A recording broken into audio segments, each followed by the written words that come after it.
ഇന്ന് ഒരു special day ആണ്. അവിടത്തേക്കുള്ള യാത്രയിലാണ് നമ്മൾ. വേറെ എവിടെയല്ല, കണ്ണൂരാണ് കേട്ടോ. അപ്പോൾ ഷോർട്സ് ആയിട്ട് ഞാൻ ചെയ്തിട്ടുണ്ട്. അപ്പോൾ ലോങ് വീഡിയോ എന്നൊന്നും പറയണ്ട, ഞാൻ ചെറിയ ചെറിയ ക്ലിപ്സൊക്കെ എടുത്ത് വെച്ചിട്ട്, അതായത് വീഡിയോ എടുക്കാൻ ഇച്ചിരി മടിയാണ് പുറത്തെല്ലാം പോയിട്ട്. പൊതുവേ ഞാൻ ആരതെങ്കിലും ഫോട്ടോ സ്റ്റാറ്റസ് വെച്ചിട്ടുണ്ടെങ്കിൽ അത് ഞാൻ അടിച്ചു മാറ്റി ഞാൻ സ്റ്റാറ്റസ് ഇടലാണ്. അങ്ങനെ ഞാൻ ഫോട്ടോ എടുക്കാനൊന്നും നിൽക്കലില്ല. ഇപ്പോൾ ക്യാമറ എടുത്തെല്ലാം ചെയ്യുമ്പോഴേക്ക് ഇതാ എനിക്ക് ഡോറൊക്കെ തുറന്നു തരാൻ വേണ്ടിയിട്ട് ആളൊക്കെ ഉണ്ട്. വേറെ ആരുമല്ല, എൻ്റെ മോനാണേ. അങ്ങനെ നമ്മൾ വെൽക്കം ഡ്രിങ്ക് ഒക്കെ കുടിച്ച് പ്രോഗ്രാം സ്റ്റാർട്ടായി കേട്ടോ. എന്ന് വെച്ചാൽ ഒരു പ്രൊഡക്റ്റിൻ്റെ ലോഞ്ചിങ് ആണ്. കുറച്ച് കാലമായിട്ട് ഞാനൊരു എണ്ണ യൂസ് ചെയ്യുന്നുണ്ട്.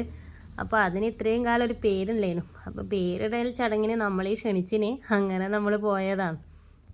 അങ്ങനെ സ്റ്റാർട്ടായി. അങ്ങനെ ഹെയർ ഓയിലിൻ്റെ പരസ്യമൊന്നുമല്ല.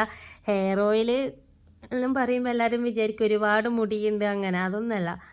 കോവിഡിനെല്ലാം ശേഷം പൊതുവേ മുടി കുറഞ്ഞ് ഞാൻ കോവിഡെല്ലാം കഴിയുമ്പോഴേക്ക് തീരെ മുടിയില്ലാത്ത അവസ്ഥയായി.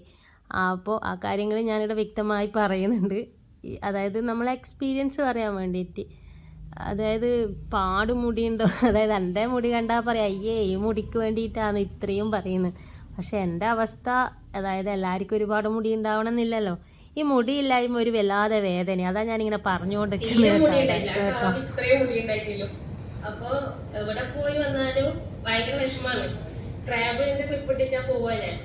കാരണം എല്ലാവരും പറയും എന്തേ മുടിക്ക് പറ്റിയത്. പണ്ടേ അത്രയും മുടിയില്ലു, ആ മുടിയും കൂടി പോയപ്പോ തീരില്ലാണ്ട് ഇത്ര മാത്രം മുടി ഉണ്ടാവും. അത് ചുരുണ്ട് കയറി അങ്ങ് മുകളിലോട്ട് കയറിയിരിക്കും. അങ്ങനെ എൻ്റെ ഒരു ഏട്ടനാണ് സാറിന്റെ എണ്ണ പറഞ്ഞത്. അപ്പൊ ഇപ്പം കാണുമ്പോ ആയിരിക്കും എന്റെ മുടി അത്ര പാടായിട്ടുള്ളതൊന്നും തോന്നൂല. പക്ഷേങ്കില് എനക്ക് പേഴ്സണലി അത് ആകാംക്ഷയായിട്ട് ഇത്രയും ആൾക്കാർ കേൾക്കുന്നുണ്ടെന്ന് ഞാനിങ്ങനെ ഈ വീഡിയോ കാണുമ്പോന്ന് തിരിഞ്ഞത് കേട്ടോ.